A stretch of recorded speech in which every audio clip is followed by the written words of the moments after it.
All set to play the game, gang? All right, then let's have the first contestant brought right in. Here he comes.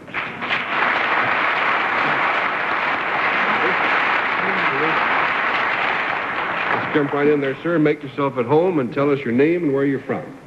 Bob Corbett from St. Joseph, Minnesota. A couple of weeks ago, panel and audience, Mr. Corbett bought a car. That's not very unusual, but he had two reasons for buying this particular car. First of all, he needed one, but his other reason for the purchase was purely sentimental. So, Mr. Corbett, if you'll whisper to me, we'll find out what your sentimental reason was for buying that car. Uh-huh. Well, that is unusual, but it does happen from time to time, so I gather there must be more to the secret. I see.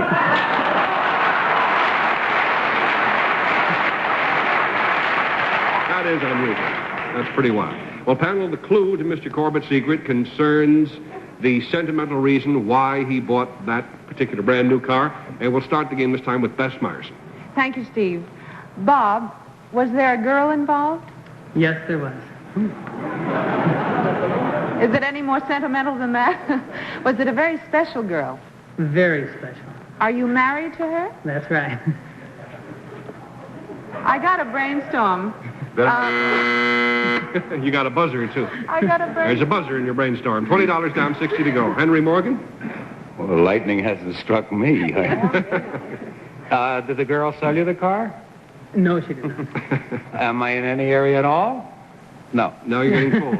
You said it was a new car, Steve. Yes. Is the girl... Well, that's pretty stupid. Is the girl's family in any way connected with this car? No. Well, that depends on what you mean. Mezzo. You could say that in a way, yes. But probably not in the way you meant. No, it couldn't have been. What did I mean? Look, would it help to go for other members of the girl's family? I mean, to guess about, to ask questions. If you want to go for a member of her family, that's all right. I mean, his family, whatever. But that's irrelevant to the secret. Yes. Did you pay cash for this car? Yes. $40 down, 40 to go. Betsy? I think it's two things, either of two things, that happened to you in this car. Either you got married in it or your wife had a baby in it. Either one. Very good.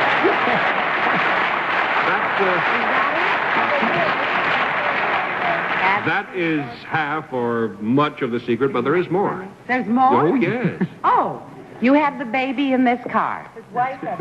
You rented the car. Yes, his wife. Well, that's all right. You rented the car, though, to take her to the hospital, and you didn't make the scene? No. You're in the right neighborhood there, Betsy. $60 down, 20 to go. Bill Cullen? Your wife had a baby in the car, and there's more, right? Your wife had some more babies in the car. Your wife had babies in more cars, maybe. Your wife was being taken to the hospital in the car, is that right? No. That's wrong. Good. They live in a car, maybe. Yes. Why did your wife... Well, no, that's none of my business. Why did she have a baby in a car if she wasn't going to the hospital? Yes, where was your wife going when she had the baby in the car, sir? None of your business. Good. In due time, you will be told all of that. Am I correct in assuming that... I don't think so. This was an unexpected event? At the moment. Very I mean, it wasn't... You mean you didn't know she was going to have a baby? You were all in around it there. I think you would have gotten it any minute, panel. But I'm going to let Mr. Corbett... Oh, yes, Bess. I just wondered if he delivered the baby. Yes. Did you? He did, but that's, strictly speaking, irrelevant to the secret, too. Would you tell him the whole story, Mr. Corbett? My son was born in the car while it was still on the floor of the showroom.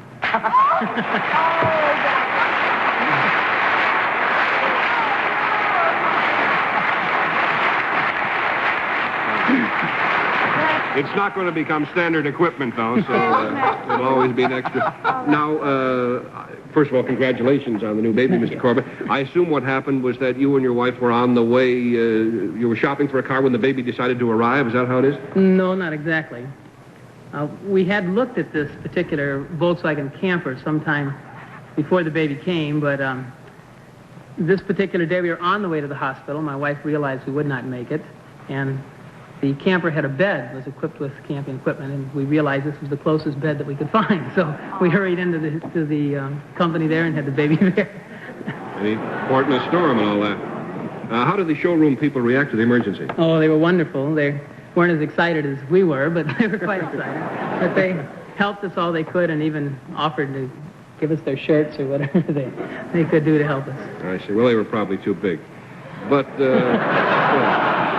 anyway, we have a little surprise for you now. Your car dealer back in St. Cloud has asked us to present this savings bond to you for the baby, the Storks Helpers at Ike Motor Company. Oh, my. And because of the special circumstances of your son's birth, the Volkswagen of America people have asked us to tell you that they are giving you a year's supply of gasoline as a gift for your car. And that's the certificate for that.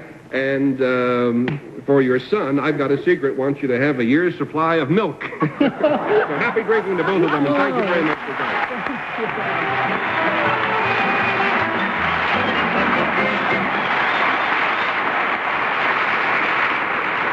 They named the little fella Patrick Joseph, in case anybody's interested, and I know a lot of you are. We'll be back with you again in just a moment, but first, get a load of this.